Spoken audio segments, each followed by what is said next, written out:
ನಮಸ್ತೆ ಎಲ್ಲರಿಗೂ. Facebook, Instagram ಹಾಗೂ ಗೂಗಲ್ನಲ್ಲಿ ನಮ್ಮ ಕೋರ್ಸ್ ಬಗ್ಗೆ ಆಸಕ್ತಿ ತೋರಿಸಿ ಹೆಚ್ಚಿನ ಮಾಹಿತಿಗಾಗಿ ಈ ವಿಡಿಯೋ ನೋಡೋದಕ್ಕೆ ಬಂದಿದ್ದೀರಾ. ಸೊ ಈ ಒಂದು ವಿಡಿಯೋನಲ್ಲಿ ನಮ್ಮ ಫೋಟೋಗ್ರಫಿ ಮತ್ತು ವಿಡಿಯೋಗ್ರಫಿ ಕೋರ್ಸ್ನ ಸಂಪೂರ್ಣ ಮಾಹಿತಿ ಇರುತ್ತೆ. ದಯವಿಟ್ಟು ಎಲ್ಲೂ ಕೂಡ ಸ್ಕಿಪ್ ಮಾಡ್ದಿರಾ ವಿಡಿಯೋನ ಕಂಪ್ಲೀಟ್ ಆಗಿ ನೋಡಿ. ನನ್ನ ಹೆಸರು ರಾಜೇಶ್ವರಿ. ಈ ಒಂದು ವಿಡಿಯೋದಲ್ಲಿ ಕೋರ್ಸ್ನ ಹಾಗೂ ನಮ್ಮ ಯುವೋದ್ಯಮ್ ಅಕಾಡೆಮಿಯ ಮಾಹಿತಿ ಕೊಡೋಕೆ ಅಕಾಡೆಮಿಯ ಫೌಂಡರ್ ಆದಂತಹ ಮಿಸ್ಟರ್ ಪ್ರೀತಮ್ ಎಂ ದಲ್ಬಂಜನ್ ಅವರು ನಮ್ಮ ಜೊತೆಗಿದ್ದಾರೆ. ಸರ್ ನಮಸ್ತೆ. ನಮಸ್ತೆ ಮೇಡಮ್. ಸರ್, ನಮ್ಮ ಅಕಾಡೆಮಿ ಬಗ್ಗೆ ತಿಳಿಸ್ಕೊಡಿ. ಮೇಡಮ್, ನಮ್ಮ ಯುವೋದ್ಯಮ್ ಅಕಾಡೆಮಿ ಹೊಸದಾಗಿ ಶುರುವಾಗಿದೆ. ನಮ್ಮ ಅಕಾಡೆಮಿ ಮುಖ್ಯ ಉದ್ದೇಶ ಏನಂದ್ರೆ ಹೆಚ್ಚೆಚ್ಚು ಸ್ವಂತ ಉದ್ಯೋಗದಾತರನ್ನ ಸೃಷ್ಟಿಸೋದು. ಯೂಶಲಿ ನಮ್ಮ ದೇಶದಲ್ಲಿ ಓದ್ ಮುಗಿಸಿದ ತಕ್ಷಣ ಪಾಸ್ ಆಗಲಿ ಅಥವಾ ಫೇಲ್ ಆಗಲಿ ಫಸ್ಟ್ ಹುಡುಕೋದು ಕೆಲಸ. ಆದರೆ ಓದ್ ಕಂಪ್ಲೀಟ್ ಮಾಡಿದ 90% ಜನಕ್ಕೆ ತಮ್ಮ ಓದಿಗೆ ರಿಲೇಟ್ ಆದ ಕೆಲಸ ಸಿಗೋದೇ ಇಲ್ಲ. ಆದರೂ ಸಿಕ್ಕಿರೋ ಕೆಲಸನ ಅಡ್ಜಸ್ಟ್ ಮಾಡಿಕೊಂಡು ಕಮಿಟ್ಮೆಂಟ್ಗಳಿಗೆ ಸಿಲುಕಿ ಹೇಗೋ ಮುಂದುವರಿಸ್ಕೊಂಡು ಹೋಗ್ತಾ ಇರ್ತಾರೆ. ಅದರಲ್ಲಿ ತುಂಬ ಜನಕ್ಕೆ ಹೇಗಾದರೂ ಮಾಡಿ ತಮ್ಮದೇ ಒಂದು ಸ್ವಂತ ವ್ಯಾಪಾರ ಅಥವಾ ವ್ಯವಹಾರ ಶುರು ಮಾಡಬೇಕು ಅಂತ ಆಸೆ ಇರುತ್ತೆ. ಅಂಥ ಸ್ವಂತ ಉದ್ಯೋಗ ಆಕಾಂಕ್ಷಿಗಳಿಗೋಸ್ಕರ ನಮ್ಮ ಈ ಯುವೋದ್ಯಮ್ ಅಕಾಡೆಮಿ ಇರೋದು. ನಮ್ಮ ಅಕಾಡೆಮಿ ಸ್ಪೆಷಾಲಿಟಿ ಏನು ಅಂದರೆ, ನಮ್ಮಲ್ಲಿ ಯಾವುದೇ ಕೋರ್ಸ್ನ ಕಂಪ್ಲೀಟ್ ಮಾಡಿ ಕೋರ್ಸ್ ಕಂಪ್ಲೀಟ್ ಮಾಡಿದವರು ಕೆಲಸ ಹುಡುಕೋರಾಗಿರೋದಿಲ್ಲ, ಕೆಲಸ ಕೊಡೋರಾಗಿರ್ತಾರೆ. ಸರ್, ಈ ಫೋಟೋಗ್ರಫಿ ವಿಡಿಯೋಗ್ರಫಿ ಕೋರ್ಸಲ್ಲಿ ಏನೇನಿದೆ? ಎರಡು ಸಪ್ರೇಟಾ ಅಥವಾ ಒಂದೇನಾ? ಮೇಡಮ್, ನಾವು ಈ ಕೋರ್ಸಲ್ಲಿ ನಮ್ಮ ಸ್ಟೂಡೆಂಟ್ಸ್ನ ಬರೀ 30 ದಿವಸದಲ್ಲಿ ಪ್ರೊಫೆಷ್ನಲ್ ಫೋಟೋಗ್ರಾಫರ್ ಮತ್ತು ವಿಡಿಯೋಗ್ರಾಫರ್ ಆಗೋದಕ್ಕೆ ಟ್ರೈನಿಂಗ್ ಮಾಡ್ತಿದ್ದೀವಿ. ಇದು ಬೇರೆ ಬೇರೆ ಅಲ್ಲ. ಫೋಟೋಗ್ರಫಿ ಮತ್ತು ವಿಡಿಯೋಗ್ರಫಿ ಕೋರ್ಸ್ ಅಂದರೆ ಒಂದೇ ಕೋರ್ಸು. ಈ ಕೋರ್ಸ್ ಕಂಪ್ಲೀಟ್ ಮಾಡಿದವರು ಇನ್ಸ್ಟೆಂಟಾಗಿ ಹಣ ಗಳಿಸೋಕೆ ಶುರು ಮಾಡ್ಬೋದು. ಈ ಒಂದು ಕೋರ್ಸಲ್ಲಿ ನಮ್ಮ students studio photography, wedding photography, wedding cinema, sublimation product printing, corporate ಅಥವಾ ಇನ್ಫ್ಲೂಯೆನ್ಸರ್ ವಿಡಿಯೋ ಶೂಟಿಂಗ್, ಹೀಗೆ ಪ್ರತಿಯೊಂದನ್ನು ಕಲಿತಾರೆ. ಆಮೇಲೆ ತುಂಬ ಮುಖ್ಯವಾಗಿ ಯಾವುದೇ ಬಿಸ್ನೆಸ್ಗೆ ಕ್ಲೈಂಟ್ಸು ಅಥವಾ ಗಿರಾಕಿಗಳು ಇಂಪಾರ್ಟೆಂಟ್ ಅಲ್ವಾ. ಸೊ ಆ ಗಿರಾಕಿಗಳನ್ನು ಇಂಟರ್ನೆಟ್ನಲ್ಲಿ ಗೂಗಲ್ ಮತ್ತು ಇನ್ಸ್ಟಾಗ್ರಾಮ್, ಫೇಸ್ಬುಕ್ ಉಪಯೋಗಿಸೋ ಮೂಲಕ ಹೇಗೆ ನಮ್ಗೆ ಹುಡುಕೊಂಡು ಬರೋದು ಅನ್ನೋದನ್ನು ಕೂಡ ನಾವು ಹೇಳ್ಕೊಡ್ತೀವಿ. ಇದನ್ನು ಇಡೀ ಭಾರತದ ಫೋಟೋಗ್ರಫಿ ಟ್ರೈನಿಂಗ್ ಇಂಡಸ್ಟ್ರಿನಲ್ಲೇ ನಮ್ಮ ಯುವೋದ್ಯಮ್ ಅಕಾಡೆಮಿನಲ್ಲಿ ಪ್ರಪ್ರಥಮ ಬಾರಿಗೆ ಹೇಳ್ಕೊಡ್ತಾ ಇದ್ದೀವಿ. ಸರ್, ಈ ಕೋರ್ಸ್ ಎಷ್ಟು ದಿನ ನಡೆಯುತ್ತೆ ಮತ್ತೆ ಟೈಮಿಂಗ್ಸ್ ಏನಿರುತ್ತೆ? ಮೇಡಮ್, ಈ ಕೋರ್ಸ್ 30 ದಿನ ನಡೆಯುತ್ತೆ. ಒಂದಿನ ಬಿಟ್ಟು ಒಂದಿನ. ಅಂದರೆ ಒಂದಿನ ನಮ್ಮ ಸ್ಟೂಡೆಂಟ್ ಒಂದು ವಿಷಯದ ಬಗ್ಗೆ ಕಲಿತಾರೆ, ಬೇರೆ ದಿನ ಇವತ್ತು ಕಲ್ತಿದ್ದ ವಿಷಯದ ಬಗ್ಗೆ ಹೋಮ್ವರ್ಕ್ ಇರುತ್ತೆ, ಅದನ್ನು ಮಾಡ್ತಾರೆ. ನಾವು ಕೊಟ್ಟಿರೋ ಹೋಮ್ವರ್ಕಲ್ಲಿ ಸ್ಟೂಡೆಂಟ್ಸ್ಗೆ ಡೌಟ್ಸ್ ಬರ್ತಾ ಹೋಗುತ್ತೆ. ಆ ಡೌಟ್ಸ್ಗಳನ್ನು ನಾವು ಮುಂದಿನ ಕ್ಲಾಸ್ ಶುರು ಆಗೋದಕ್ಕಿಂತ ಮುಂಚೆ ಕ್ಲಿಯರ್ ಮಾಡ್ತೀವಿ. ಇದರಿಂದ ನಮ್ಮ ಸ್ಟೂಡೆಂಟ್ಸು ಪ್ರಾಕ್ಟಿಕಲ್ ಆಗಿ ಎಕ್ಸ್ಪರ್ಟ್ ಆಗ್ತಾ ಹೋಗ್ತಾರೆ ಪ್ರತಿಯೊಂದು ವಿಷಯದಲ್ಲೂ. ಮತ್ತು ಟೈಮಿಂಗ್ ಬಗ್ಗೆ ಹೇಳಬೇಕು ಅಂದರೆ, ಬೆಳಿಗ್ಗೆ 10 ಗಂಟೆಯಿಂದ 1 ಗಂಟೆವರೆಗೂ ಮೊದಲನೇ ಸೆಷನ್ ಇರುತ್ತೆ. ಆಮೇಲೆ ಮಧ್ಯಾಹ್ನ 3 ಗಂಟೆಯಿಂದ 5 ಗಂಟೆವರೆಗೂ 2ನೇ ಸೆಷನ್ ಇರುತ್ತೆ. ಸೊ ಪ್ರತಿದಿನ 2 ಸೆಷನ್ ಇರುತ್ತೆ. ಮತ್ತು ಮಧ್ಯಾಹ್ನದ ಊಟದ ವ್ಯವಸ್ಥೆ ನಮ್ಮ ಅಕಾಡೆಮಿನಲ್ಲೇ ಇರುತ್ತೆ. ಸರ್, ನಿಜವಾಗ್ಲೂ 30 ದಿವಸದಲ್ಲಿ ಫೋಟೋಗ್ರಫಿ ಮತ್ತು ವಿಡಿಯೋಗ್ರಫಿ ಕಲಿಯೋಕೆ ಸಾಧ್ಯನಾ? ಮೇಡಮ್, ಖಂಡಿತವಾಗ್ಲೂ ಸಾಧ್ಯ. ಬರೀ 30 ದಿವಸದಲ್ಲಿ ನಮ್ಮ ಸ್ಟೂಡೆಂಟ್ಸು ಕ್ಯಾಮ್ರಾ ಹ್ಯಾಂಡ್ಲಿಂಗಿಂದ ಹಿಡಿದು studio photography, passport photography, sublimation product printing, marriage photography, corporate video shooting, influencer video shooting, ಹೀಗೆ ಪ್ರತಿಯೊಂದನ್ನು ಕಲಿತು ಸ್ವಂತ ಬಿಸ್ನೆಸ್ ಮಾಡೋಕ್ಕೆ ರೆಡಿಯಾಗಿರ್ತಾರೆ. ನಾವು ನಮ್ಮ ಅಕಾಡೆಮಿಯಲ್ಲಿ 30 ದಿವಸ ಹೇಳ್ಕೊಡೋದು ಅಷ್ಟೇ ಅಲ್ಲ, ಮುಂದಿನ 30 ದಿವಸಕ್ಕೆ ಬೇಕಾಗಿರೋ ಪ್ರಾಕ್ಟೀಸ್ ಪ್ಲ್ಯಾನ್ನ ಕೂಡ ಕೊಡ್ತೀವಿ. ಅದರಿಂದ ನಮ್ಮ ಸ್ಟೂಡೆಂಟ್ಸು 100% ಅಲ್ಲ 200% ಎಕ್ಸ್ಪರ್ಟ್ ಆಗ್ತಾರೆ. ಸರ್, ಈ ಕೋರ್ಸ್ ಥಿಯರಿ ಇರುತ್ತಾ ಅಥವಾ ಪ್ರಾಕ್ಟಿಕಲ್ ಆಗಿರುತ್ತಾ? ಮೇಡಮ್, ನಮ್ಮ ಕೋರ್ಸು ಮೋಸ್ಟ್ ಪ್ರಾಕ್ಟಿಕಲ್ ಆಗಿರುತ್ತೆ. ಓಕೆ ಸರ್, ನಮ್ಮ ಸ್ಟೂಡೆಂಟ್ಸ್ 30ನೇ ದಿನ ಯಾವ ಥರ ತಯಾರಾಗಿರ್ತಾರೆ? ಮೇಡಮ್, ನಮ್ಮ ಸ್ಟೂಡೆಂಟ್ಸು 30ನೇ ದಿವಸದ ನಂತರ ಕ್ಯಾಮ್ರಾನ ಫುಲ್ಲಿ ಮ್ಯಾನ್ಯುವಲ್ ಮೋಡಲ್ ಹ್ಯಾಂಡಲ್ ಮಾಡ್ತಾರೆ. ತಮ್ಮದೇ ಸ್ಟುಡಿಯೋನ ಸೆಟಪ್ ಮಾಡೋದನ್ನು ಕಲ್ತಿರ್ತಾರೆ. ಪ್ರೀ ವೆಡ್ಡಿಂಗ್ ಮತ್ತು ವೆಡ್ಡಿಂಗ್ ಶೂಟ್ ಮಾಡೋದು ಕಲ್ತಿರ್ತಾರೆ. ಕಾರ್ಪೊರೇಟ್ ಇವೆಂಟ್ ಶೂಟ್ ಮಾಡೋದನ್ನು ಕಲ್ತಿರ್ತಾರೆ. ಮತ್ತು ಈ ಮುಂಚೆನೇ ಹೇಳಿದಾಗೆ ನಮ್ಮ ಅಕಾಡೆಮಿಯಿಂದ ಸ್ಪೆಷಲ್ಲಾಗಿ ಕ್ಲೈಂಟ್ಸ್ಗಳನ್ನು ಅಂದರೆ ಗಿರಾಕಿಗಳನ್ನು ಆನ್ಲೈನ್ ಮಾರ್ಕೆಟಿಂಗ್ ಮೂಲಕ ಹೇಗೆ ಹುಡುಕೊಳ್ಳೋದು ಅನ್ನೋದನ್ನು ಕೂಡ ಕಲಿಸ್ತಾರೆ.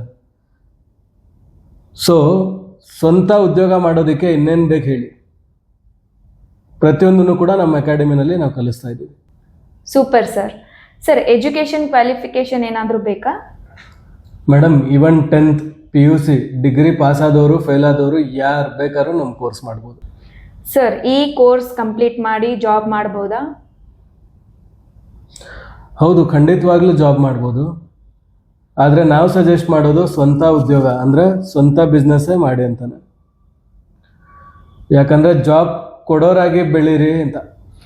ಸರ್ ಈ ಕೋರ್ಸ್ ಮಾಡೋಕ್ಕೆ ಏನಾದರೂ ಎಕ್ಸ್ಪೀರಿಯನ್ಸ್ ಅಥವಾ ಈ ಮೊದಲೇ ಏನಾದರೂ ನಾಲೆಜ್ ಬೇಕಾಗುತ್ತಾ? ಮೇಡಮ್, ನಮ್ಮ ಸ್ಟೂಡೆಂಟ್ಸ್ಗೆ ಯಾವುದೇ ರೀತಿ ನಾಲೆಡ್ಜು ಅಥವಾ ಎಕ್ಸ್ಪೀರಿಯನ್ಸ್ ರಿಕ್ವೈರ್ಮೆಂಟೇ ಇಲ್ಲ. ಆದರೆ ಕಲಿಯೋ ಹಂಬಲ ಇರಬೇಕು, ಸ್ವಂತ ಏನಾದರೂ ಸಾಧನೆ ಮಾಡೋ ಆಸೆ ಇರಬೇಕಷ್ಟೆ. ಯಾವುದೇ ರೀತಿ ನಾಲೆಡ್ಜ್ ಅಥವಾ ಎಕ್ಸ್ಪೀರಿಯನ್ಸ್ ಖಂಡಿತವಾಗ್ಲೂ ಬೇಕಾಗಿಲ್ಲ. ಸರ್ ಕೋರ್ಸ್ಗೆ ನಮ್ಮ ಸ್ಟೂಡೆಂಟ್ಸ್ ಲ್ಯಾಪ್ಟಾಪ್ ಇಲ್ಲ ಕ್ಯಾಮ್ರಾ ತರಬೇಕಾಗುತ್ತಾ? ಮೇಡಮ್, ಕ್ಯಾಮ್ರಾ ಮತ್ತು ಲ್ಯಾಪ್ಟಾಪ್ ಇದ್ದವರು ತರ್ಬೋದು. ಹಾಗೇನೆ ಸದ್ಯಕ್ಕೇನೆ ಖರೀದಿ ಮಾಡಿ ತರೋ ಅವಶ್ಯಕತೆ ಕೂಡ ಇಲ್ಲ.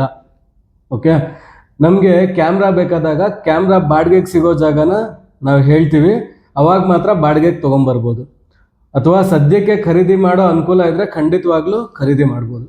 ಹಾಗೇನೆ ಕಲಿಸೋಕೆ ಬೇಕಾಗಿರೋಂಥ ಕ್ಯಾಮ್ರಾ ಮತ್ತು ಲ್ಯಾಪ್ಟಾಪ್ಸು ನಮ್ಮ ಫ್ಯಾಕಲ್ಟಿ ಹತ್ರ ಇದ್ದೇ ಇರುತ್ತೆ. ಸರ್ ಏಜ್ ಲಿಮಿಟ್ ಏನು? ಹುಡುಗಿರು ಕೂಡ ಜಾಯ್ನ್ ಆಗ್ಬೋದಾ? ಮೇಡಮ್, ಏಜ್ ಲಿಮಿಟ್ ಅಂತ ಏನೂ ಇಲ್ಲ, ಯಾವುದೇ ಏಜ್ ಅವರು ಕೂಡ ಜಾಯ್ನ್ ಆಗ್ಬೋದು. ಆಮೇಲೆ ಖಂಡಿತ ಹುಡುಗಿರು ಕೂಡ ಜಾಯ್ನ್ ಆಗ್ಬೋದು. ಸರ್ ಇವಾಗ ನಮ್ಮ ಸ್ಟೂಡೆಂಟ್ಸ್ ಸದ್ಯಕ್ಕೆ ಜಾಬ್ ಮಾಡ್ತಿರ್ತಾರೆ, ಅವರು ಈ ಕೋರ್ಸ್ನ ಮಾಡ್ಬೋದಾ? ಮೇಡಮ್, ನಾವು ಈಗಾಗಲೇ ತಿಳಿಸಿರೋ ಹಾಗೆ 1 ತಿಂಗಳ ಕೋರ್ಸಲ್ಲಿ 15 ದಿನ ಟ್ರೈನಿಂಗ್ ಇರುತ್ತೆ, 15 ದಿನ ಹೋಮ್ವರ್ಕ್ ಕೂಡ ಇರುತ್ತೆ. ಬೆಳಿಗ್ಗೆ 10ರಿಂದ 1, ಮಧ್ಯಾಹ್ನ 2ರಿಂದ 5 ಗಂಟೆ. ಈ ಟೈಮಿಂಗ್ ಏನು ಪ್ರಾಬ್ಲಮ್ ಇಲ್ಲ. ನಾನು ಜಾಬ್ ಜೊತೆಗೆ ಕೋರ್ಸ್ ಮಾಡ್ತೀನಿ, ನಂದು ನೈಟ್ ಶಿಫ್ಟ್ ಅಥವಾ ಈವ್ನಿಂಗ್ ಶಿಫ್ಟ್ ಅನ್ನೋರು ಖಂಡಿತವಾಗ್ಲೂ ಕೋರ್ಸ್ ಮಾಡ್ಬೋದು. ಅದರಲ್ಲಿ ಯಾವುದೇ ರೀತಿ ತೊಂದರೆ ಇಲ್ಲ. ಓಕೆ ಸರ್, ಫೀಸ್ ಎಷ್ಟಿರುತ್ತೆ ಸರ್? ಮತ್ತು ಇನ್ಸ್ಟಾಲ್ಮೆಂಟ್ ಏನಾದರೂ ಇರುತ್ತಾ? ಮೇಡಮ್, ಕಾರಣಾಂತರಗಳಿಂದ ಈ ಒಂದು ವಿಡಿಯೋದಲ್ಲಿ ಫೀಸ್ನ ರಿವೀಲ್ ಮಾಡೋಕ್ಕಾಗಲ್ಲ. ಆದರೆ ಒಂದು ಭರವಸೆ ಕೊಡ್ತೀನಿ, ಪ್ರೈವೇಟ್ ಸ್ಕೂಲ್ 1ನೇ ಕ್ಲಾಸು ಮಕ್ಕಳ ಫೀಸ್ ಎಷ್ಟಿರುತ್ತೋ ಅದಕ್ಕಿಂತ ಕಡಿಮೆನೇ ಇರುತ್ತೆ. ಆಮೇಲೆ ಫೀಸ್ ಬಗ್ಗೆ ನಿಮಗೆ ನಮ್ಮ ಅಕಾಡೆಮಿಯ ಕೌನ್ಸಿಲರ್ಸ್ ತಿಳಿಸ್ಕೊಡ್ತಾರೆ. ಓಕೆ, ನೀವು ಯಾರ ಜೊತೆಗೆ ಫಾಲೋ ಅಪ್ಪಲ್ಲಿದ್ದೀರೋ ಅವರೇ ತಿಳಿಸ್ಕೊಡ್ತಾರೆ. ಆಮೇಲೆ ಇನ್ಸ್ಟಾಲ್ಮೆಂಟ್ ಬಗ್ಗೆ ಕೇಳಿದ್ರಲ್ಲ, ನಮ್ಮ ಕೋರ್ಸ್ ಫೀಸೇ ಒಂದು ಇನ್ಸ್ಟಾಲ್ಮೆಂಟ್ ಥರ ಇದೆ. ಸೊ ತುಂಬ ಕಡಿಮೆ ಇದೆ, ಯಾವುದೇ ರೀತಿ ವರಿ ಮಾಡ್ಕೊಬೇಕಾಗಿರೋ ಅವಶ್ಯಕತೆ ಇಲ್ಲ. ಯಾರು ಬೇಕಾದ್ರೂ ನಮ್ಮ ಕೋರ್ಸ್ನ ಅಫೋರ್ಡ್ ಮಾಡ್ಬೋದು. ಸರ್ ಫೀಸ್ ಏನೇನು ಒಳಗೊಂಡಿರುತ್ತೆ? Madam, course material, course complete ಆದಮೇಲೆ ಮುಂದಿನ 30 ದಿವಸದ ಮಾಸ್ಟರ್ ಪ್ಲ್ಯಾನು, ಆಮೇಲೆ 1 ವರ್ಷಕ್ಕೆ ಬೇಕಾಗಿರೋಂಥ ಮಾರ್ಕೆಟಿಂಗ್ ಪ್ಲ್ಯಾನು, ಆಮೇಲೆ ಸರ್ಟಿಫಿಕೇಟು, ಆಮೇಲೆ ಮಧ್ಯಾಹ್ನದ ಊಟದ ವ್ಯವಸ್ಥೆ, ಇವೆಲ್ಲನೂ ಕೂಡ ಒಳಗೊಂಡಿರುತ್ತೆ. ಸರ್ ನಮ್ಮ ಸ್ಟೂಡೆಂಟ್ಸ್ ಮಧ್ಯದಲ್ಲೇ ಕೋರ್ಸ್ನ ಡ್ರಾಪ್ ಔಟ್ ಮಾಡಿದ್ರೆ ಫೀಸ್ ರಿಫಂಡ್ ಆಗುತ್ತಾ? ಮೇಡಮ್, ಖಂಡಿತವಾಗ್ಲೂ ಯಾವುದೇ ಕಾರಣಕ್ಕೂ ಫೀಸ್ ರಿಫಂಡ್ ಆಗಲ್ಲ.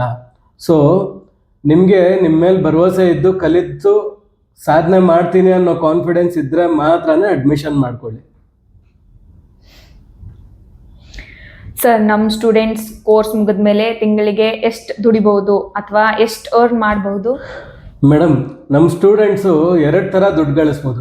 ಮೊದಲನೇದು ರೆಗ್ಯುಲರ್ ಇನ್ಕಮು, ಎರಡನೇದು ಆ್ಯನ್ಯುವಲ್ ಇನ್ಕಮು ಅಥವಾ ಸೀಸ್ನಲ್ ಇನ್ಕಮು.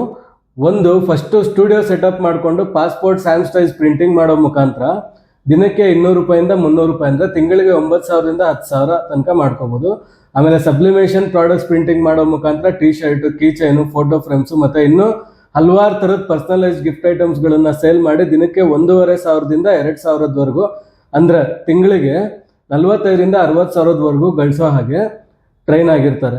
ಇವು ರೆಗ್ಯುಲರ್ ಇನ್ಕಮ್. ಆದರೆ ತಿಂಗಳಿಗೆ 1 ಅಥವಾ 2 ಪ್ರೀ ವೆಡ್ಡಿಂಗು, ವೆಡ್ಡಿಂಗು, ನಾಮಕರಣ ಈ ಥರ ಆರ್ಡರ್ಸ್ ಹಿಡಿದ್ರೆ 30,000ದಿಂದ 1.5 ಲಕ್ಷದವರೆಗೂ ದುಡಿಬೋದು. ಒಂದು ಸಣ್ಣ ಆರ್ಡರ್ಗೆ 30,000 ದುಡಿಬೋದು. ಮ್ಯಾರೇಜ್ ಅಂತ ದೊಡ್ಡ ಆರ್ಡರ್ ಸಿಕ್ಕಿ ಪ್ರೀ ವೆಡ್ಡಿಂಗ್ ಸಿಕ್ಕಿದ್ರೆ 1.5 ಲಕ್ಷ ತನಕ ದುಡಿಬೋದು. ಹಾಗೆ ತಿಂಗಳಿಗೆ ಒಂದು 4-5 ಕಾರ್ಪೊರೇಟ್ ಶೂಟಿಂಗು, ಇನ್ಫ್ಲೂಯೆನ್ಸರ್ ಶೂಟಿಂಗ್ ಸಿಕ್ಕಿದ್ರೆ 45,000ರಿಂದ 50,000ವರೆಗೂ ದುಡಿಬೋದು. ಇದು ಅವ್ರವ್ರ ಕೆಪಾಸಿಟಿ ಮೇಲೆ, ಅವ್ರವ್ರ ವರ್ಕಿಂಗ್ ಕೆಪಾಸಿಟಿ ಮೇಲೆ ಡಿಪೆಂಡ್ ಆಗಿರುತ್ತೆ. ಹಾಗೆ ನಾವು ಈ ಕೋರ್ಸಲ್ಲಿ ಹೇಳ್ಕೊಡೋ ಪ್ರತಿಯೊಂದು ಗೈಡ್ಲೈನ್ಸ್ನ ಸ್ಟೂಡೆಂಟ್ಸು ಚಾಚು ತಪ್ಪದೆ ಪಾಲಿಸಲೇಬೇಕಾಗಿರುತ್ತೆ. ಸರ್, ನಮ್ಮ ಸ್ಟೂಡೆಂಟ್ಸ್ ಎಷ್ಟು ಬೇಗ ಹಣ ಗಳಿಸೋಕೆ ಶುರು ಮಾಡ್ಬೋದು? ಮೇಡಮ್, ಯಾರು ಬರೀ ಯೋಚನೆ ಮಾಡೋದನ್ನ ಬಿಟ್ಟು ಆದಷ್ಟು ಬೇಗ ಕ್ವಿಕ್ಕಾಗಿ ಅಡ್ಮಿಷನ್ ಮಾಡ್ಕೋತಾರೋ, ಎಷ್ಟು ಬೇಗ ಶ್ರದ್ಧೆಯಿಂದ ಕಲಿತಾರೋ ಅಷ್ಟು ಬೇಗ ಹಣ ಗಳಿಸೋಕೆ ಶುರು ಮಾಡ್ತಾರೆ. ಸರ್, ಫೋಟೋಗ್ರಫಿ ವಿಡಿಯೋಗ್ರಫಿನಲ್ಲಿ ಈಗಾಗಲೇ ತುಂಬ ಕಾಂಪಿಟೇಷನ್ ಆಗಿದೆ, ಆದರೂ ನಿಜವಾಗ್ಲೂ ಅವಕಾಶಗಳಿದೆಯಾ? ಮೇಡಮ್, ಕಾಂಪಿಟೇಷನ್ 100% ಇದೆ. ಈ ಕಾಂಪಿಟೇಷನ್ ಅನ್ನೋದು ಎಲ್ಲ ಬಿಸ್ನೆಸ್ಗಳಲ್ಲೂ ಇದ್ದೇ ಇರುತ್ತೆ. ಆದರೆ ಆ ಕಾಂಪಿಟೇಷನ್ನ ಹೇಗೆ ಬ್ರೇಕ್ ಮಾಡಿ ಸಕ್ಸಸ್ ಆಗೋದು ಅಂತ ತಿಳ್ಕೊಂಡ್ರೆ ಯಾವುದೇ ಬಿಸ್ನೆಸ್ನಲ್ಲೂ ಸಕ್ಸಸ್ ಆಗ್ಬೋದು. ನಮ್ಮ ಸ್ಟೂಡೆಂಟ್ಸ್ಗೆ ಈ ಒಂದು ಕಾಂಪಿಟೇಷನ್ ವಿಷಯದಲ್ಲಿ ಬೆನಿಫಿಟ್ ಏನಪ್ಪ ಅಂದರೆ, ನಮ್ಮ ಕೋರ್ಸಲ್ಲಿ ಆ ಕಾಂಪಿಟೇಷನ್ಗಳನ್ನು ಬ್ರೇಕ್ ಮಾಡಿ ಪ್ರತಿದಿನ ಪ್ರತಿ ತಿಂಗಳು ಹೇಗೆ ಆರ್ಡರ್ಸ್ಗಳನ್ನು ಹುಡುಕೊಳ್ಳೋದು, ಹೇಗೆ ಗಿರಾಕಿಗಳು ನಾವು ಹೇಳ್ಕೊಡೋ ಸರ್ವಿಸ್ಗಳನ್ನು ಹುಡುಕೊಂಡು ತಾವೇನೆ ನಮ್ಮ ಸ್ಟುಡಿಯೋನ ಹುಡುಕೊಂಡು ಬರೋ ಹಾಗೆ ಅಥವಾ ನಮ್ಮ ಸರ್ವಿಸ್ಗಳನ್ನ ಹುಡುಕೊಂಡು ಬರೋ ಹಾಗೆ ಮಾಡ್ಕೊಳ್ಳೋದು ಅನ್ನೋದನ್ನು ಕೂಡ ಟ್ರೈನಿಂಗ್ ಮಾಡ್ತೀವಿ. ಸೊ ಎಷ್ಟೇ ಕಾಂಪಿಟೇಷನ್ ಇದ್ರೂ ಯಾವುದೇ ರೀತಿ ವ್ಯತ್ಯಾಸ ಬೀಳೋದಿಲ್ಲ ನಮ್ಮ ಸ್ಟೂಡೆಂಟ್ಸ್ಗೆ. ಓಕೆ ಸರ್, ಈ AI ಮತ್ತೆ ಮೊಬೈಲ್ಗಳು ಫೋಟೋಗ್ರಾಫರ್ಸ್ ಅಥವಾ ವಿಡಿಯೋಗ್ರಾಫರ್ಸ್ನ ರಿಪ್ಲೇಸ್ ಮಾಡಬಹುದಾ? ಮೇಡಮ್, ಮೊಬೈಲ್ಗಳು ಬಂದಾಗ್ಲಿಂದ 1 ಮೆಗಾಪಿಕ್ಸೆಲ್ ಕ್ಯಾಮ್ರಾಯಿಂದ ಹಿಡಿದು ಈಗ ಸದ್ಯಕ್ಕೆ 200 ಮೆಗಾಪಿಕ್ಸೆಲ್ ಕ್ಯಾಮ್ರಾವರೆಗೂ ಅಪ್ಡೇಟ್ ಆಗಿದೆ. ಹಾಗೆ ಪ್ರತಿದಿನ ಅಪ್ಡೇಟ್ಸ್ ಆಗ್ತಾನೆ ಇರುತ್ತೆ. ನೀವು ಯಾವತ್ತಾದರೂ ಯಾರ್ದಾದ್ರೂ ಮದುವೆನಲ್ಲಿ ಫೋಟೋಗ್ರಾಫರ್ಸ್ ಅಥವಾ ವಿಡಿಯೋಗ್ರಾಫರ್ಸ್ ಇಲ್ಲದೆ ಇರೋದು ನೋಡಿದ್ದೀರಾ? ಇಲ್ಲ ಸರ್, ನೋಡಿ. ಸೋ ಸಿಂಪಲ್ ಅಷ್ಟೇ. ಮುಂದೆದು ನೀವೇ ಅರ್ಥ ಮಾಡ್ಕೊಳ್ಳಿ. ಹೌದು. ಆಮೇಲೆ AI ಅನ್ನೋದು ಮನುಷ್ಯರನ್ನ ರಿಪ್ಲೇಸ್ ಮಾಡೋ ಟೆಕ್ನಾಲಜಿ ಅಲ್ವೇ ಅಲ್ಲ, ಬದಲಿಗೆ ಮನುಷ್ಯರ ಆದಾಯನ ಹೆಚ್ಚು ಮಾಡೋ ಟೆಕ್ನಾಲಜಿ. ಈ AI ಬಂದು ನಮ್ಮ ಫೋಟೋಗ್ರಾಫರ್ಸ್ ಮತ್ತು ವಿಡಿಯೋಗ್ರಾಫರ್ಸ್ ಕೆಲಸ ಇನ್ನೂ ಈಸಿ ಆಗಿದೆ. ಅದು ವಿಡಿಯೋಗ್ರಾಫರ್ಸ್ ಮತ್ತು ಫೋಟೋಗ್ರಾಫರ್ಸ್ಗೆ ತುಂಬಾ ಉಪಯೋಗ ಮಾಡಿದೆ ಹೊರತು ಯಾವುದೇ ರೀತಿಯಲ್ಲೂ ನಷ್ಟ ಮಾಡಿಲ್ಲ. ನೀವು ನಂಬ್ತಿರೋ ಬಿಡ್ತಿರೋ, AI ಬಂದಮೇಲೆ ಈ ಪ್ರೊಫೆಷ್ನಲ್ನವರು ತಮ್ಮ ದುಡಿಮೆನ ಇನ್ನೂ ಜಾಸ್ತಿ ಮಾಡ್ಕೊಂಡಿದ್ದಾರೆ. ಮೇ ಬಿ 200% ಇನ್ನೂ ಜಾಸ್ತಿ ಮಾಡ್ಕೊಂಡಿದ್ದಾರೆ. ಸೊ ಯಾವುದೇ ರೀತಿ AI ರಿಪ್ಲೇಸ್ ಮಾಡೋ ಭಯ ಬೇಡ. ಸರ್, ನಮ್ಮ ಸ್ಟೂಡೆಂಟ್ಸ್ ಸ್ಟುಡಿಯೋ ಓಪನ್ ಮಾಡಬೇಕಾ? ತುಂಬ ಇನ್ವೆಸ್ಟ್ಮೆಂಟ್ ಬೇಕಾಗತ್ತಲ್ವಾ? ನಿಜ ಹೇಳಬೇಕು ಅಂದರೆ ಸ್ಟುಡಿಯೋ ಓಪನ್ ಮಾಡಲೇಬೇಕು, ಇನ್ವೆಸ್ಟ್ಮೆಂಟ್ ಮಾಡಲೇಬೇಕು. ಕನಿಷ್ಠ ಅಂದ್ರೂ ಅವ್ರವ್ರ ಊರ ಮೇಲೆ ಡಿಪೆಂಡ್ ಆಗುತ್ತೆ. 5 ಲಕ್ಷನಾದ್ರೂ ಇನ್ವೆಸ್ಟ್ಮೆಂಟ್ ಮಾಡಲೇಬೇಕಾಗುತ್ತೆ. ಅಂಗಡಿ ಡೆಪಾಸಿಟು, ಅದು ಇದು, ಕ್ಯಾಮ್ರಾ, ಲೈಟಿಂಗ್ ಸೆಟಪ್ ಎಲ್ಲ ಮಾಡೋದಕ್ಕೆ ಇನ್ವೆಸ್ಟ್ಮೆಂಟ್ ಇಲ್ದಿರ ಬಿಸ್ನೆಸ್ ಮಾಡೋದು ತುಂಬ ಕಷ್ಟ. ಹಾಗಂತ ನಮ್ಮ ಸ್ಟೂಡೆಂಟ್ಸ್ ಇಮಿಡಿಯೇಟ್ ಆಗಿ ಸಾಲ ಮಾಡಿ ಸ್ಟುಡಿಯೋ ಸೆಟಪ್ ಮಾಡೋ ಅವಶ್ಯಕತೆ ಕೂಡ ಇಲ್ಲ. ಮೊದಲು ಸಣ್ಣ ಪುಟ್ಟ ಆರ್ಡರ್ಸ್ ಮಾಡಿ ದುಡ್ಡು ಮಾಡಿ ಆಮೇಲೆ ಬೇಕಾದ್ರೆ ಸ್ಟುಡಿಯೋ ಸೆಟಪ್ ಮಾಡ್ಕೋಬೋದು. ಅನುಕೂಲ ಇದ್ದವ್ರು ಇಮಿಡಿಯೇಟ್ ಆಗಿನೇ ಸ್ಟುಡಿಯೋ ಸೆಟಪ್ ಮಾಡ್ಕೋಬೋದು. ಅನುಕೂಲ ಇಲ್ಲದೆ ಇರೋರು ಬೇಜಾರು ಮಾಡ್ಕೊಳ್ಳೋ ಅವಶ್ಯಕತೆ ಇಲ್ಲವೇ ಇಲ್ಲ. ಹೇಗೆ ಮೊದಲು ದುಡ್ಡು ಮಾಡಿ ಆಮೇಲೆ ಸ್ಟುಡಿಯೋನ ಸೆಟಪ್ ಮಾಡೋದು ಅಂತ ನಮ್ಮ ಟ್ರೈನರ್ಸು ಟ್ರೈನಿಂಗ್ನಲ್ಲೇ ನಮ್ಮ ಸ್ಟೂಡೆಂಟ್ಸ್ಗಳಿಗೆ ಹೇಳ್ಕೊಡ್ತಾರೆ. ಓಕೆ ಸರ್, ಈ ಕೋರ್ಸ್ಗೆ ಸರ್ಟಿಫಿಕೇಟ್ ಸಿಗುತ್ತಾ? ಇದು ಗೌರ್ಮೆಂಟ್ ರೆಕಗ್ನೈಸೇಷನ್ ಆಗಿದೆಯಾ? ಮೇಡಮ್, ಖಂಡಿತವಾಗ್ಲೂ ನಮ್ಮ ಕೋರ್ಸ್ಗೆ ಸರ್ಟಿಫಿಕೇಟ್ ಸಿಗುತ್ತೆ. ಆಮೇಲೆ ಇದು ನಮ್ಮ ಅಕಾಡೆಮಿ ಗೌರ್ಮೆಂಟ್ ಯೂನಿವರ್ಸಿಟಿ ಅಲ್ಲ. ಸೊ ಯೂನಿವರ್ಸಿಟಿ ಸರ್ಟಿಫಿಕೇಟ್ ಸಿಗೋದಿಲ್ಲ, ಬಟ್ ಗೌರ್ಮೆಂಟ್ ರೆಕಾಗ್ನೈಸೇಷನ್ ಆಗಿದೆ. ಗೌರ್ಮೆಂಟಿಗೆ ಬೇಕಾಗಿರೋಂಥ ಪ್ರತಿಯೊಂದು ರಿಜಿಸ್ಟ್ರೇಷನ್ಗಳನ್ನ ಕೂಡ ನಮ್ಮ ಅಕಾಡೆಮಿ ಮಾಡ್ಕೊಂಡಿದೆ. ಸರ್, ನಮ್ಮ ಸ್ಟೂಡೆಂಟ್ಸ್ ಕ್ಲಾಸಸ್ ಮಿಸ್ ಮಾಡ್ಕೊಂಡ್ರೆ ಹೆಂಗೆ? ಮೇಡಮ್, ನಾವಂತೂ ಮಿಸ್ ಮಾಡ್ಕೋಬೇಡಿ ಅಂತ ಹೇಳ್ತೀವಿ. ಆದರೆ ಕೆಲವೊಂದು ಸಿಚುವೇಶನ್ಗಳಿಂದ ನಮ್ಮ ಸ್ಟೂಡೆಂಟ್ ಕ್ಲಾಸಸ್ನ ಮಿಸ್ ಮಾಡ್ಕೋತಾರೆ. ಅಂಥವ್ರಿಗೆ ನಾವು ಬ್ಯಾಕಪ್ ಕ್ಲಾಸ್ಗಳನ್ನು ಅರೇಂಜ್ ಮಾಡ್ತೀವಿ, ಅವಾಗ ಕವರಪ್ ಮಾಡ್ಕೋಬೋದು. ಆದರೆ ಮ್ಯಾಕ್ಸಿಮಮ್ 1 ಅಥವಾ 2 ಬ್ಯಾಕಪ್ ಕ್ಲಾಸ್ಗಳಿಗೆ ಮಾತ್ರನೇ ಅವಕಾಶ ಇರುತ್ತೆ. ಸರ್, ಮತ್ತೊಮ್ಮೆ ಕೇಳ್ತಾ ಇದ್ದೀನಿ, ಈ ಪ್ರೊಫೆಷನ್ನಲ್ಲಿ ಫ್ಯೂಚರ್ ಇದೆಯಾ? ಮೇಡಮ್, ಪ್ರತಿಯೊಂದು ಮದುವೆ, ಪ್ರತಿಯೊಂದು ಫಂಕ್ಷನ್ಗಳಿಗೆ, ಪ್ರತಿಯೊಂದು ಫ್ಯಾಮಿಲಿಗಳಿಗೆ, ಪ್ರತಿಯೊಂದು ಬಿಸ್ನೆಸ್ಗಳಿಗೆ ಫೋಟೋಸ್ ಮತ್ತು ವಿಡಿಯೋಸ್ ಬೇಕೇ ಬೇಕು. ಫೋಟೋಗ್ರಾಫರ್ಸ್ ಮತ್ತು ವಿಡಿಯೋಗ್ರಾಫರ್ಸ್ ಬೇಕೇ ಬೇಕು. ಸೊ ಪ್ರತಿಯೊಬ್ಬರಿಗೂ ಬೇಕಾಗೇ ಇರ್ತಾರೆ. ಸೊ ಇದರಲ್ಲಿ ಫ್ಯೂಚರ್ ಖಂಡಿತವಾಗ್ಲೂ ಇದ್ದೇ ಇರುತ್ತೆ. ಯಾವುದೇ ರೀತಿ ಅನುಮಾನನೂ ಬೇಡ. ಸರ್, ಬ್ಯಾಚ್ ಎನ್ರೋಲ್ಮೆಂಟ್ ಹೇಗಿರುತ್ತೆ ಮತ್ತೆ ಸೇಫ್ಟಿ ಹೇಗಿರುತ್ತೆ? ಮೇಡಮ್, ನಾವು ಪ್ರತಿಯೊಬ್ಬ ಸ್ಟೂಡೆಂಟ್ಸ್ ಮೇಲೂ ಗಮನ ಇಟ್ಟಿರ್ತೀವಿ. ನಮ್ಮ ಅಕಾಡೆಮಿಯಲ್ಲಿ ಯಾವುದೇ ಒಬ್ಬ ಸ್ಟೂಡೆಂಟ್ಸ್ನ ಬಿಹೇವಿಯರಲ್ಲಿ ಲೋಪದೋಷಗಳು ಕಂಡು ಬಂದರೆ 1-2 ಸರಿ ವಾರ್ನಿಂಗ್ ಮಾಡ್ತೀವಿ. ಆಮೇಲೆ 3ನೇ ಸಲ ನಿರ್ದಾಕ್ಷಿಣ್ಯವಾಗಿ ಮನೆಗೆ ಕಳಿಸ್ತೀವಿ. ಅವರಿಂದ ನಾವು ಬೇರೆ ಸ್ಟೂಡೆಂಟ್ಸ್ಗೆ ತೊಂದರೆ ಆಗೋದಕ್ಕೆ ಬಿಡೋದಿಲ್ಲ. ಸೊ ನಮ್ಮ ಸ್ಟೂಡೆಂಟ್ಸ್ ಯಾವುದೇ ರೀತಿಯಿಂದನೂ ಕಾಲೇಜ್ ಥರ ಎನ್ವಿರಾನ್ಮೆಂಟ್ನ ಎಕ್ಸ್ಪೆಕ್ಟ್ ಕೂಡ ಮಾಡೋಕ್ಕಾಗಲ್ಲ. ಆದರೆ ನಾವು ಕೂಡ ಫನ್ ಆ್ಯಕ್ಟಿವಿಟೀಸ್ ಮಾಡ್ತೀವಿ, ನಗ್ತೀವಿ, ನಗಿಸ್ತೀವಿ, ಆದರೆ ಎಲ್ಲ ಒಂದು ಇತಿಮಿತಿನಲ್ಲಿ. ಸೇಫ್ಟಿ ಬಗ್ಗೆ ಹೇಳೋದಾದ್ರೆ ನಮ್ಮ ಸಂಸ್ಥೆ ಎಲ್ಲ ಥರದ ಸೇಫ್ಟಿ ಮೆಜರ್ಮೆಂಟ್ಸ್ನ ಫಾಲೋ ಮಾಡುತ್ತೆ. ಸೊ ನಮ್ಮಲ್ಲಿ ಟ್ರೈನಿಂಗ್ ಆಗೋ ಪ್ರತಿಯೊಬ್ಬ ಸ್ಟೂಡೆಂಟ್ಸ್ನು 100% ಸೇಫ್ ಆಗಿರ್ತಾರೆ. ಸರ್, ಕೋರ್ಸ್ ಕಂಪ್ಲೀಟ್ ಆದಮೇಲೆ ಕಾರಣಾಂತರಗಳಿಂದ ನಮ್ಮ ಸ್ಟೂಡೆಂಟ್ಸ್ ಈ ಕರಿಯರ್ನಲ್ಲಿ ಮುಂದುವರಿಲಿಲ್ಲ ಅಂದರೆ? ಮೇಡಮ್, ಕಲ್ತಿರೋ ವಿದ್ಯೆ ಯಾವತ್ತೂ ಕೂಡ ವ್ಯರ್ಥ ಆಗೋದಿಲ್ಲ. ಇವನ್ ಅವ್ರಿಗೆ ಬೇರೆ ಏನೋ ಜಾಬ್ ಆಯಿತು ಅಂದ್ಕೊಳ್ಳಿ, ಆ ಜಾಬ್ನಲ್ಲಿ ಕೂಡ ನಮ್ಮ ಸ್ಕಿಲ್ಸ್ ಉಪಯೋಗ ಆಗೋದಿಲ್ವಾ? ಮತ್ತು ಹಾನೆಸ್ಟಾಗಿ ಹೇಳ್ತೀವಿ, ನಮ್ಮ ಸ್ಕಿಲ್ಸು ಎಲ್ಲೂ ಕೂಡ ವ್ಯರ್ಥ ಆಗೋದಿಲ್ಲ. ನಾವು ಎಷ್ಟು ಡಿಸಿಪ್ಲಿನಾಗಿ ಕಲಿಸ್ತೀವೋ ಅಷ್ಟೇ ಡಿಸಿಪ್ಲಿನಾಗಿ ಸ್ಟೂಡೆಂಟ್ಸು ಕಲಿತ್ರೆ ಸಾಕು. ನಮ್ಮ ಕಲ್ತಿರೋ ವಿದ್ಯೆ ಯಾವತ್ತೂ ಕೂಡ ಮೋಸ ಆಗೋದಿಲ್ಲ ಅಂತಾನೆ ಅಥವಾ ವ್ಯರ್ಥ ಆಗೋದಿಲ್ಲ ಅಂತಾನೆ ಹೇಳ್ತೀವಿ. ಸರ್, ನಮ್ಮ ಅಕಾಡೆಮಿಯಿಂದ ದೂರದಿಂದ ಬರೋ ಸ್ಟೂಡೆಂಟ್ಸ್ಗೆ ಉಳ್ಕೊಳ್ಳೋ ವ್ಯವಸ್ಥೆ ಏನಾದರೂ ಇದೆಯಾ? ಮೇಡಮ್, ನಮ್ಮ ಅಕಾಡೆಮಿಯಿಂದ ಅಂತ ಇರೋದಿಲ್ಲ. ಆದರೆ ನಮ್ಮ ಅಕಾಡೆಮಿ ಸಿಟಿ ಸೆಂಟ್ರಲ್ಲಿ ಇರೋದ್ರಿಂದ ಬೇಕಾದಷ್ಟು ಪಿ ಜಿಗಳು ಹತ್ತಿರದಲ್ಲೇ ಇದೆ. ಅವುಗಳು ಕಾಂಟ್ಯಾಕ್ಟ್ ನಂಬರ್ಸ್ ಬೇಕಾದ್ರೆ ನಮ್ಮ ಸ್ಟಾಫ್ಗಳು ಕೊಡ್ತಾರೆ. ಸೊ ಈ ಒಂದು ವಿಡಿಯೋ ಮುಗಿದ ಮೇಲೆ ನಮ್ಮ ಸ್ಟಾಫ್ಸ್ನ ಕಾಂಟ್ಯಾಕ್ಟ್ ಮಾಡಿದ್ರೆ ಖಂಡಿತವಾಗ್ಲೂ ಅವ್ರು ನಮ್ಮ ಸ್ಟೂಡೆಂಟ್ಸ್ಗೆ ಇದ್ರ ಬಗ್ಗೆ ಹೆಲ್ಪ್ ಮಾಡ್ತಾರೆ. ಸೊ ಫೈನಲಿ ನಾವು ಎಲ್ಲ ಪ್ರಶ್ನೋತ್ತರಗಳನ್ನು ಮುಗಿಸಿದ್ದೀವಿ. ನಿಮಗೆ ಯಾವುದಾದ್ರೂ ಪ್ರಶ್ನೆ ಇದೆ ಅನ್ನೋದಾದರೆ ಅಥವಾ ಅಡ್ಮಿಷನ್ ಮಾಡ್ಕೋಬೇಕು ಅನ್ನೋದಾದರೆ ಈಗಲೇ ನಿಮ್ಮ ಕೌನ್ಸಿಲರ್ಗೆ ಕಾಂಟ್ಯಾಕ್ಟ್ ಮಾಡಬಹುದು, ಅಥವಾ ನಮ್ಮ ಅಕಾಡೆಮಿಯ ಆಫಿಷಿಯಲ್ ನಂಬರ್ ಆದ 9164599199 ನಂಬರ್ಗೆ ಕಾಲ್ ಅಥವಾ ವಾಟ್ಸಪ್ ಮಾಡ್ಬೋದು, ಅಥವಾ ನಮ್ಮ ಅಕಾಡೆಮಿಗೆ ನೇರವಾಗಿ ವಿಸಿಟ್ ಕೂಡ ಮಾಡ್ಬೋದು. ವಿಡಿಯೋ ವೀಕ್ಷಿಸಿದ ಎಲ್ಲರಿಗೂ ಧನ್ಯವಾದಗಳು. ಬನ್ನಿ, ತಡ ಮಾಡ್ದಿರಾ ಜಾಬ್ ಹುಡ್ಕೋರಲ್ಲ, ಜಾಬ್ ಕೊಡೋವಂಥವ್ರಾಗಿ. ನಮಸ್ತೆ.